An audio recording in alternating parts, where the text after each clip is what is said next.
Chers étudiants, chères étudiantes, bonjour. Je suis ravi encore une fois de vous rencontrer dans le cadre de cette séance réservée à l'exécution du contrat de distribution. Donc, cette séance intervient après avoir justement analysé le premier chapitre relatif à la formation du contrat de distribution. Et au niveau de la phase de l'exécution du contrat, nous disons et d'emblée, de prime abord, que ce contrat, en principe, met à la charge des parties un ensemble d'obligations. S'agissant de ces obligations qui pèsent sur les parties, il faudrait justement savoir que l'exécution d'un contrat de distribution fait naître un certain nombre, justement, d'obligations à la charge du fournisseur, aussi bien à la charge du fournisseur qu'à la charge, justement, du distributeur. Et donc,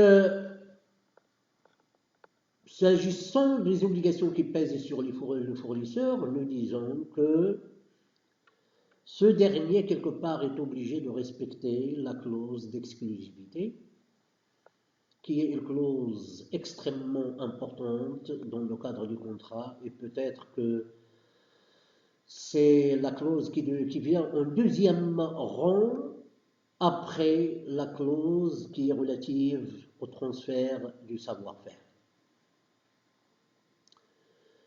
Et donc, cette clause d'exclusivité est considérée comme un élément en quelque sorte fondamental d'un contrat de distribution exclusive. Mais il est également tenu, ça veut dire le fournisseur, par les obligations suivantes. Disons que, comme tout vendeur d'ailleurs, le fournisseur doit livrer les produits et honorer en quelque sorte son obligation de garantie.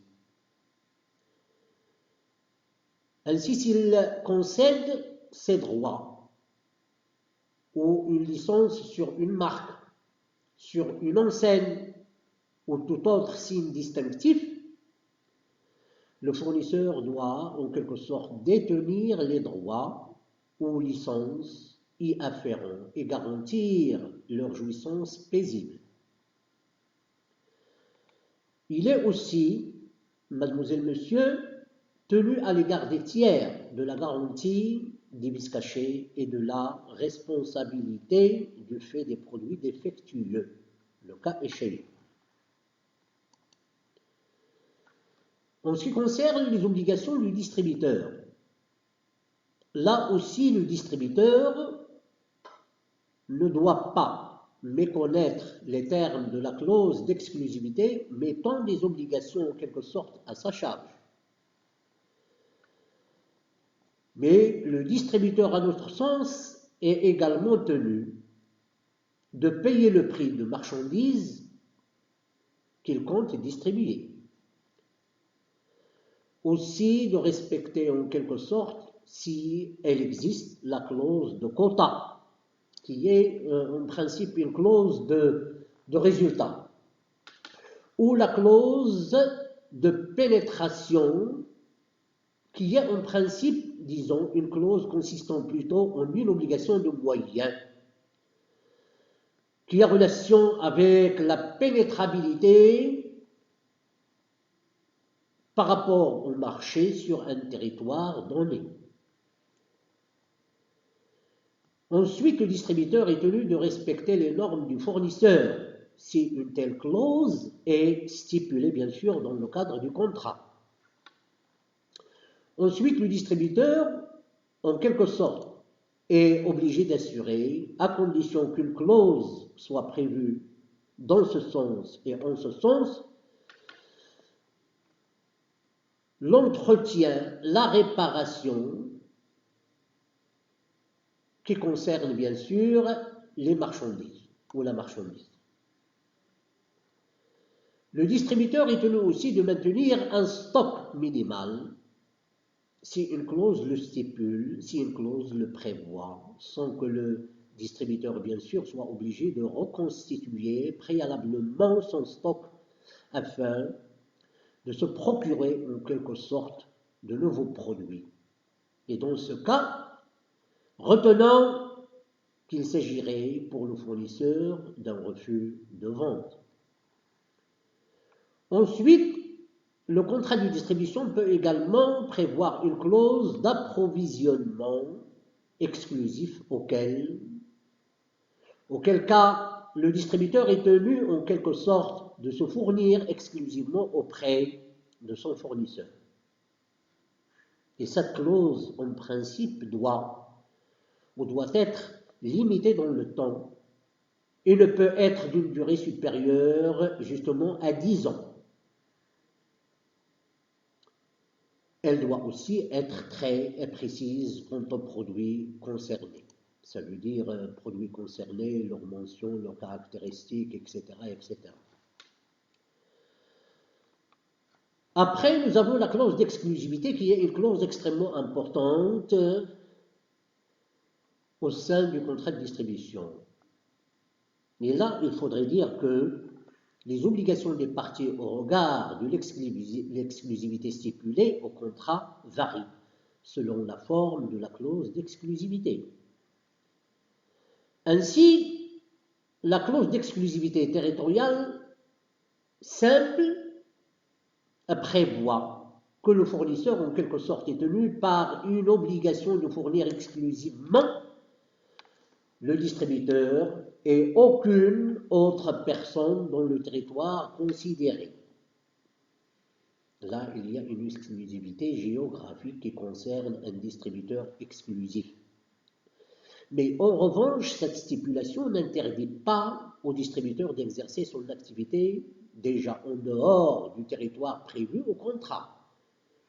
Enfin, le distributeur n'est pas tenu par une interdiction de s'approvisionner auprès d'autres fournisseurs.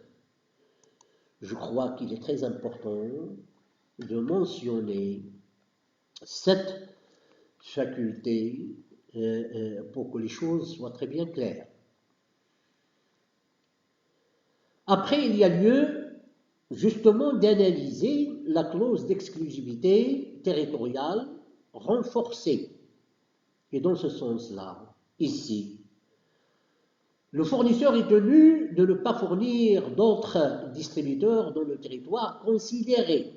Mais, à la différence de la clause d'exclusivité territoriale simple, le distributeur s'engage à ne pas vendre en quelque sorte hors du territoire prévu au contrat. Ainsi, l'appréciation de la validité de la clause repose en quelque sorte sur la distribution entre concurrents ou entre déjà concurrence active et concurrence passive. Enfin, il y a concurrence active lorsqu'un distributeur exclusif recherche activement des clients en dehors du territoire qui lui a été concédé, et il y a concurrence passive lorsque le distributeur se borne à accepter en quelque sorte les commandes spontanées émanant de clients installés hors de son territoire. Il y a lieu de préciser et de prime abord que le droit de la concurrence, dans ce sens-là, autorise les clauses qui interdisent la vente active, mais il suppose en quelque sorte, ou il s'oppose en quelque sorte aux clauses qui interdisent la vente passive. S'agissant de la clause d'exclusivité réciproque, nous disons que si cette clause est stipulée au contrat, le fournisseur est dans l'obligation en quelque sorte de ne pas fournir d'autres distributeurs, alors que le distributeur est dans l'obligation de ne pas se fournir auprès d'autres fournisseurs. Comment? En raison de la présence d'une clause d'approvisionnement exclusif. Là, les choses sont simples, les choses sont claires. Mais attention, il est interdit la clause d'exclusivité absolue.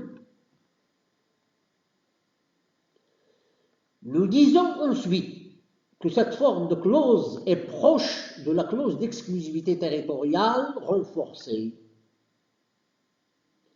à cette différence près que le distributeur est tenu d'imposer à ses clients, disons, de ne pas exporter les produits vendus hors du territoire prévu au contrat. Il s'agit de comprendre que, comme cette clause aboutit à entraver la concurrence entre distributeurs et la libre circulation des produits, elle est tout simplement interdite. Déjà. Pour ce qui est des conséquences dues au non-respect de la clause d'exclusivité, nous disons dans ce sens que lorsque le distributeur méconnaît la clause d'exclusivité, en principe le droit commun de la responsabilité contractuelle s'applique. C'est simple. Notons que le non-respect de la clause d'exclusivité peut aussi être le fait du fournisseur. Et dans ce cas, ce dernier doit verser à son co-contractant des dommages et intérêts et le contrat de distribution risque d'être résilié. Maintenant, s'agissant de la phase post-contractuelle, il faudrait savoir que le contrat de distribution est un contrat précaire. Il peut à tout moment être, disons, atteint soit par l'arrivée du terme, la résolution du contrat, ou bien l'exception d'une exécution, etc., etc. Pour ce qui est de l'extinction selon le type de contrat, là, il y a lieu de mentionner dans ce sens-là que, disons,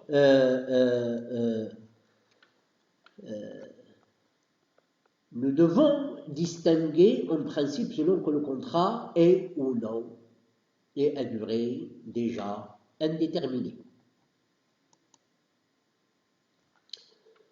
Nous devons distinguer selon que le contrat est ou non à durée indéterminée. Maintenant, pour ce qui est du contrat à durée déterminée, nous posons la question de savoir les tenants, les aboutissants de la survenance du terme.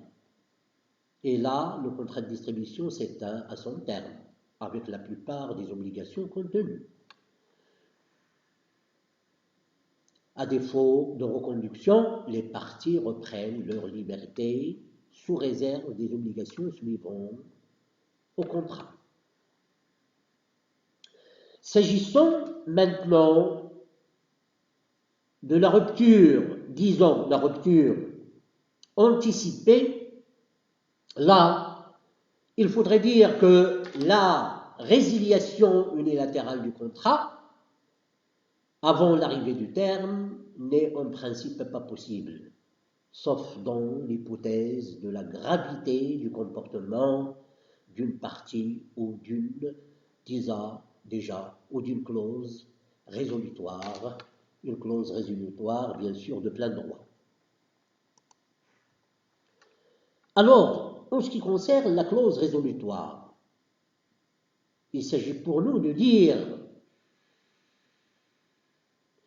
que c'est une clause par laquelle le fournisseur et le distributeur prévoient qu'en cas d'inexécution d'une obligation, le contrat sera résolu de plein droit. Comment résolu de plein droit? C'est-à-dire sans intervention des tribunaux, pour faire prononcer la résolution du contrat, mais rien n'empêche le créancier d'agir par la suite, après d'agir par la suite, en justice pour obtenir des dommages et intérêts.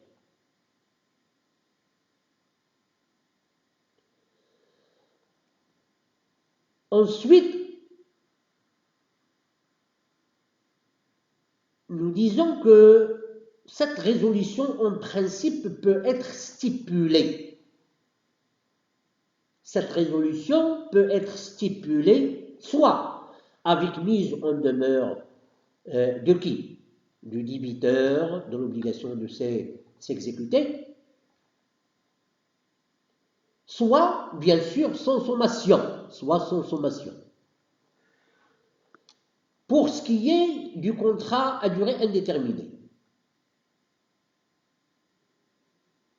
nous disons que si le contrat de distribution est conclu pour une durée indéterminée, en principe, chacune des parties peut mettre fin au contrat à tout moment, sous réserve, en quelque sorte, de respecter un préavis. Un préavis comment? Un préavis contractuel ou d'usage. Et les tribunaux exigent ici le respect d'un préavis, qu'il soit stipulé ou non dans le contrat. Ainsi, la sanction de la brusque rupture. C'est quoi la brusque rupture? Ça veut dire la rupture sans respect du préavis. La sanction de la brusque rupture est la condamnation de son auteur à des dommages et intérêts.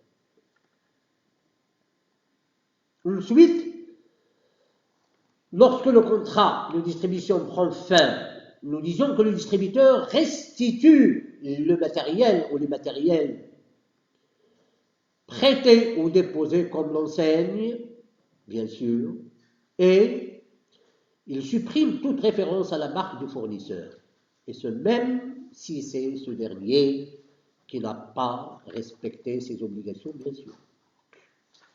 S'agissant des obligations survenant au contrat, ou des obligations plutôt survivant au contrat, nous disons que les causes d'extinction du contrat qui conduisent en quelque sorte à la rupture des relations contractuelles ne font pas, en quelque sorte, pour autant cesser, ou ne font pas cesser toute obligation entre les parties.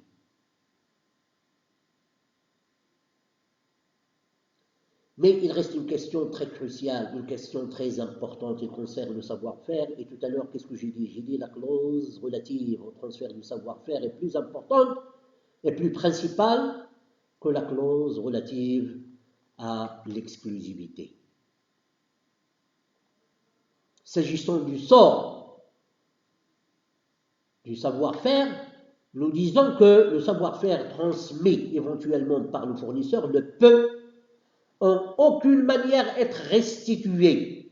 Il s'agit de connaissances définitivement assimilées par le distributeur qui pourra les mettre en œuvre dans sa nouvelle activité, tout simplement. Sous condition, bien sûr, toutefois, de ne pas exercer une concurrence déloyale à l'encontre du réseau de distribution auquel il appartenait. Le réseau de distribution auquel il appartenait, tout simplement. Après, il y a la question de la confidentialité qui est posée avec acuité et qui fait tache d'huile dans ce genre de contrat. Et là, pour ce qui est de l'obligation de confidentialité, nous disons que le fournisseur peut s'opposer à la communication du savoir-faire à des concurrents, en stipulant, bien sûr, une obligation de confidentialité à la charge de qui? À la charge du distributeur, dont la durée peut être illimitée. S'agissant de l'obligation de non-concurrence,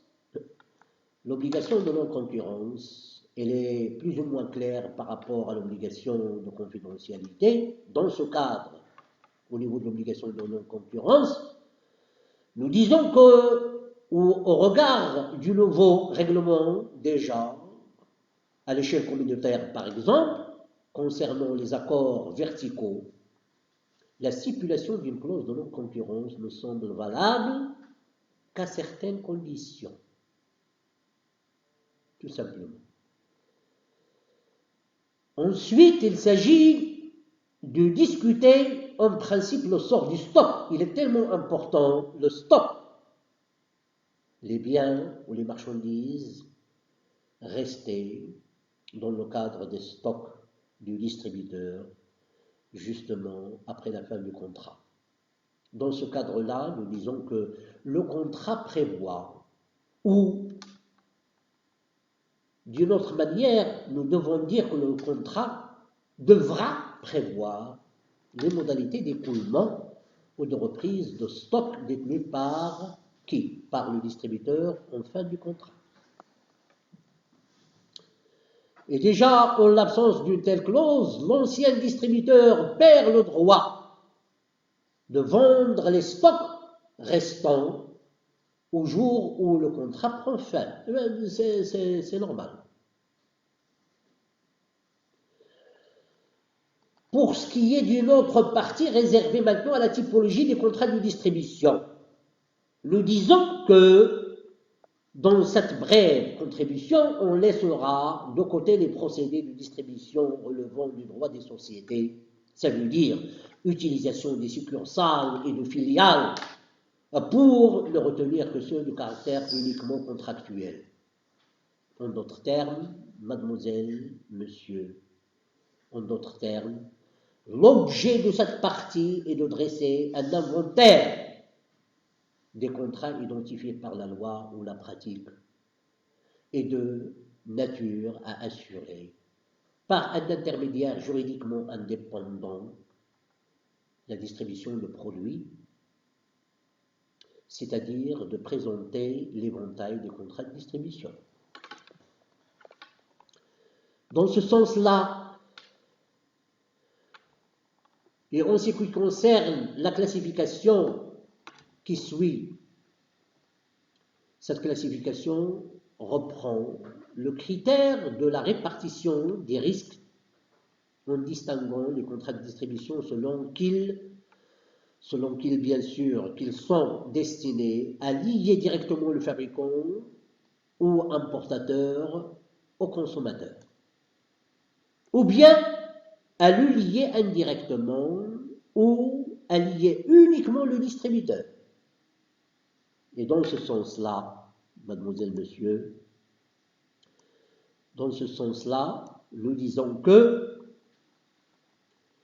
le contrat de distribution destiné à lier directement le fabricant est un contrat dans lequel deux contrats ont pour effet de faire du fabricant ou importateur le partenaire contractuel du consommateur, soit de faire peser directement sur le premier, notamment le risque de garantie, comme dans le cadre du contrat d'agence et le contrat de courtage.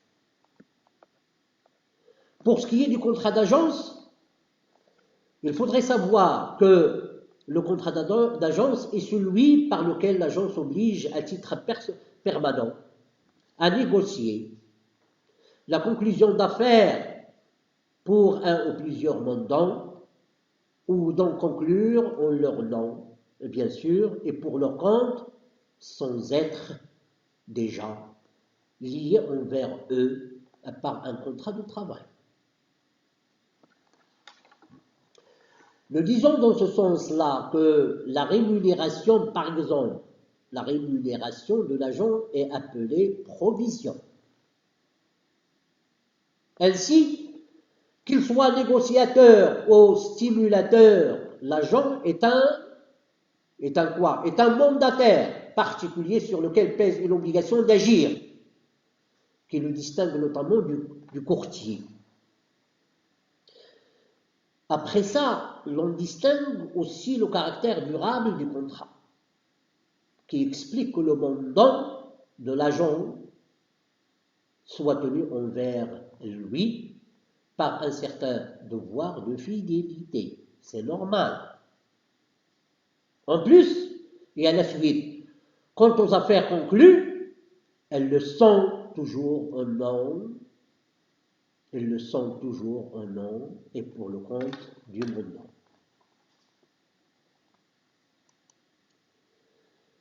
Pour ce qui est du contrat de courtage, le courtage est le contrat par lequel le courtier est chargé, moyennant un salaire bien sûr, soit d'indiquer à l'autre partie l'occasion, déjà, de conclure une convention.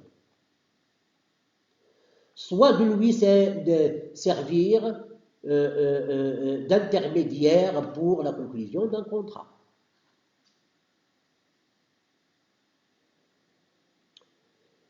Seulement, nous devons noter qu'au courtage d'indication et de négociation, la pratique et la doctrine ont ajouté en quelque sorte une troisième catégorie intermédiaire, celle du courtage dit de présentation. Le courtage de présentation. Le courtage de présentation est un courtage dans lequel l'activité prévue du courtier consiste à amener un tiers à entrer en relation avec le mandant en vue de négocier tout simplement un contrat. En vue de négocier tout simplement, disons, un contrat. Ainsi, l'activité du courtier, dans ce sens-là, ne constitue qu'une incombence qui, en cas de succès seulement, soit en cas de conclusion du contrat principal. Et là, elle ouvre au courtier son droit à la rémunération. Nous devons savoir ensuite que le contrat principal est toujours conclu entre le mandant et la partie qui lui a été ou qui lui a indiqué ou présenté le courtier, qui n'a, sauf clause expresse, pas de pouvoir de représentation. Ainsi, et comme dans le cas de l'agence, l'affaire conclue l'est aussi, ou l'est au risque, justement, du mandant.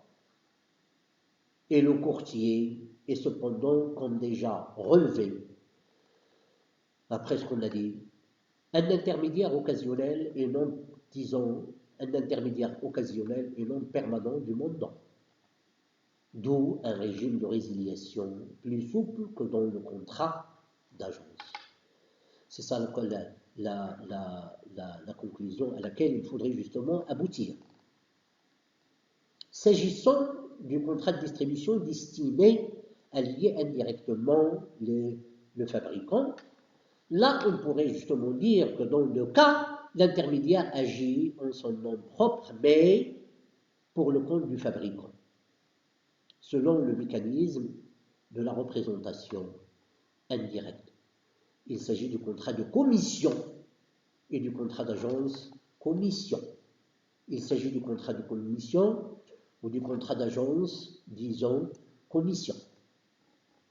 Et dans ce sens-là, et en ce qui concerne le contrat de commission, il faudrait dire que le contrat, ou c'est le contrat par lequel une personne, le commissionnaire, se charge d'opérer en son nom, mais pour le compte d'une autre, le commettant, la vente ou l'achat de choses mobilières ou de papiers valeurs moyennant un droit bien sûr de commission appelé provision tout simplement.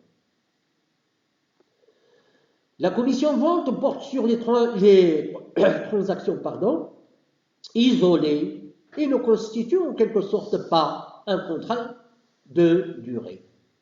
Et la vente effectuée par le commissionnaire l'est en son nom propre, ce qui distingue cet intermédiaire de l'agent et du courtier, déjà. En ce qui concerne le contrat d'agence commerciale, là nous disons que le contrat d'agence, ou le contrat d'agence commission, le contrat d'agence commission est un mélange de contrat d'agence déjà et de celui de commission, comme l'agent commissionnaire et un intermédiaire permanent.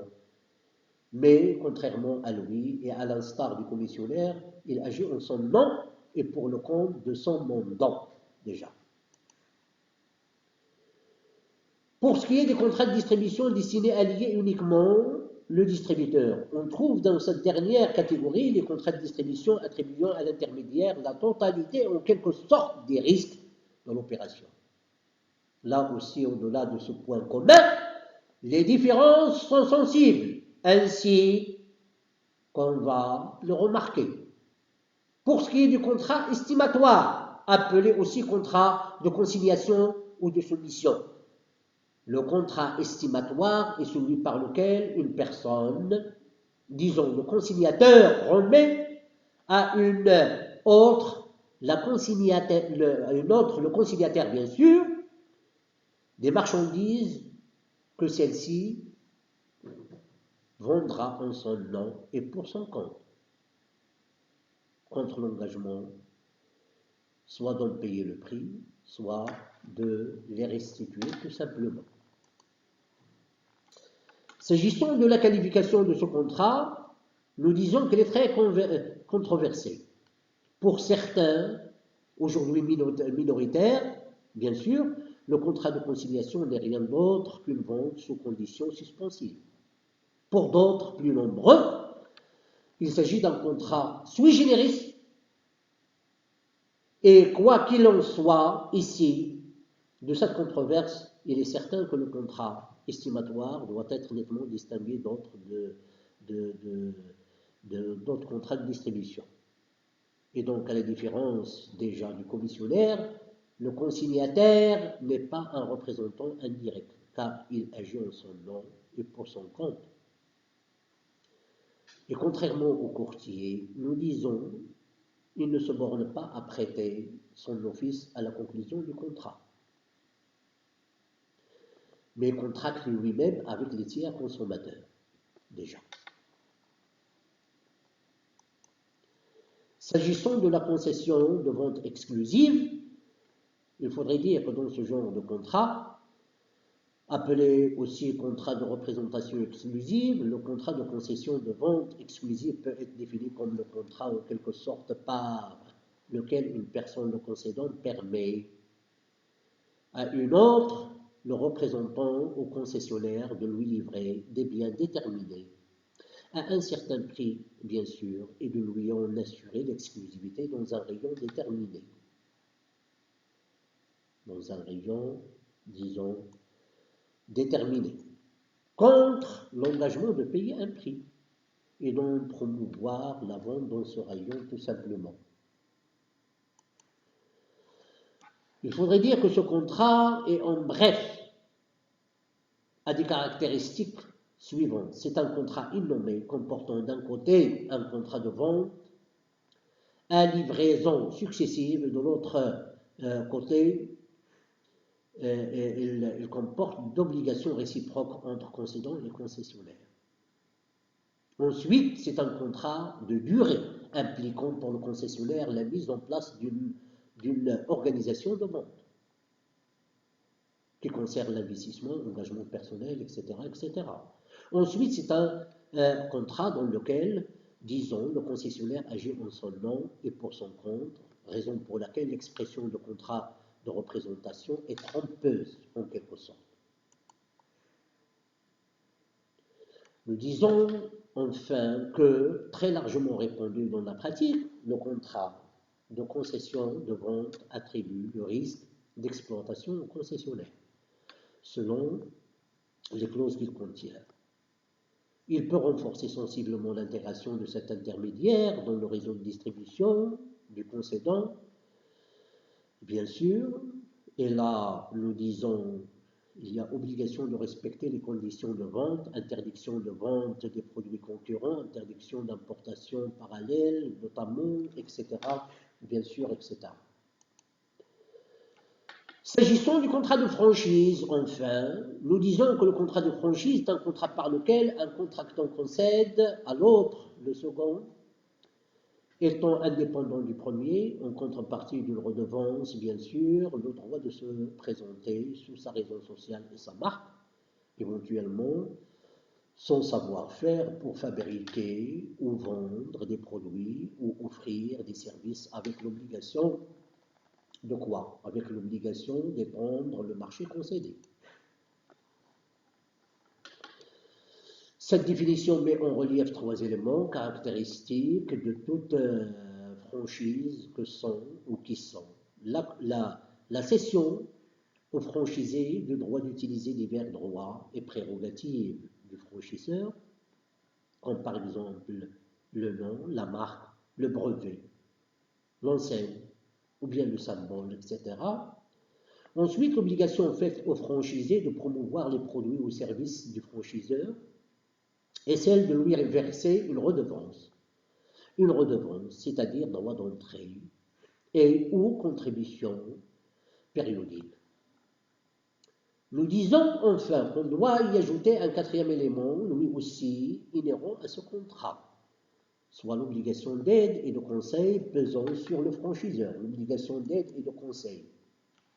Alors, par rapport au contrat de concession de vente exclusive, le contrat de franchise présente 3 points communs et 2 différences.